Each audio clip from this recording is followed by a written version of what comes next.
Well, I will speak about migration and ICT. The employment issue, which is each time more important in this target group, because most of the migrants coming to Europe are coming for economical reasons. Let's say to get a job or to join their partner who come to get a job. So we center our work on migrant women, and we identified a set of, let's say, constraints that this target group was facing, which is the double exclusion as women as migrants, language barriers, because in most of the cases they don't speak the language of the country, of the hosting country. Many other issues, for example, the education, which they normally have a level of qualifications that is not immediately recognized in Europe and in their hosting countries, and this is a stop for them to access, for example, to further formal training or better job opportunities. We made a study which was based on a survey we conducted in 5 countries in Europe, which were Italy, Spain, the Netherlands, Hungary, and Romania, each one with different migration flows and characteristics. And we tried to identify how the, let's say, the e-skills training programs and the access to technology could help them to get a job or improve their positions in their hosting countries. And also, which could be the role of the NGOs playing in helping them. So we built, let's say, a framework that supposes that, okay, 5 minutes, supposes that there are different ways to improve the employability options, and we went through them to see that the migrant women have very good, let's say, language capital, because they speak a lot of languages, but at the same time they have limitations, overall speaking, of course, in their dominance of the language of the host countries.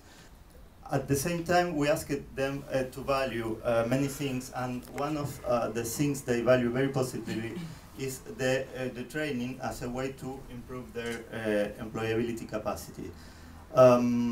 There are differences among the countries, but we can say that all of them are aware of this.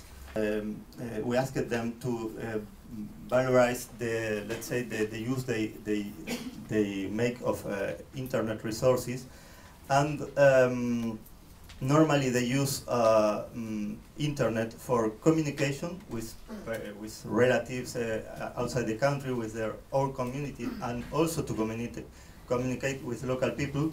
But also the second more important use was job searching. So there is well, we asked also them to valorize the let's say, how e-skills could help them to get a better job as compared to other competencies. This is a picture of the 8 competencies, key competencies that are established by the European Union, and digital skills are better valorized by the women of the country, the native women, than them, maybe because they are not enough aware of the importance of these skills in a knowledge society. But this is something that is increasing during their permanence in the country, in an European country, I mean. Also, they valorize very well the NGOs as a channel for get a job, together with the recommendations from friends and family. And they also appreciate very well the open atmosphere of the NGOs that are giving them an opportunity not only to get access to internet or to be, let's say, trained in e-skills, but also as a channel to, let's say, a better integration with the hosting community, with the local community. The inclusion of migrant women is not a condition, it's a path, something that must be built with time. We found out also that the e-screen trainings are very well valued by them as an opportunity to improve their employment chances, but not always they have the courses at hand. Also, that the NGOs are important channels for them to employment, and that are critical to learn, access, and use ICT. So on this framework, we made a series of suggestions that can be opportunities for NGOs working in the field of, let's say, inclusion. On one side, if we think that if there is an increasing offer of e-skills courses and also, let's say, of the publicity around them, the migrant women will appreciate better its value for employment. Second, e-government channels sometimes facilitate or simplify the bureaucracy for example, get a study certificate or access to job opportunities. So this is something that the NGOs should explore and, let's say, connect the target group with the public services on internet. Third, there is an opportunity to develop e-skills for entrepreneurship. This is something that is not enough explored, but we find there a very large field of intervention.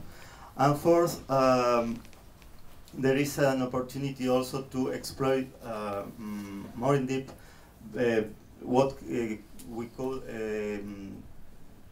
blended e-skills learning, because now the e-skills programs are very based on the organizations themselves, but there is an opportunity to develop e-learning instruments that could be shared among the organizations and making the learning cheaper.